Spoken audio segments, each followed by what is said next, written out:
you ever witnessed something at a wedding that made you think, you can't be serious? 1. About 30 years ago I was the +1 on a wedding invitation. The guests were all seated in church. The couple were at the altar and the minister was working his way through the ceremony. At the point where he said if any person present knows of any legal impediment why this couple should not be married, speak now or forever hold your peace. The bride spoke up. She asked the minister if she could address the congregation.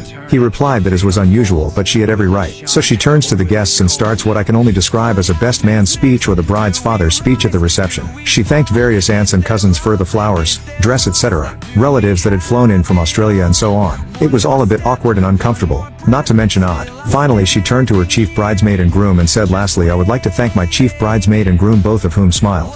For sleeping together last weekend after his stag night and my hen night. And for those that don't believe it, here's the videotape. She marched out of the church, handing the tape to the groom's mother. 2. My grandparents told me this story. My grandparents got married in 1946 in coal country in rural Pennsylvania. The whole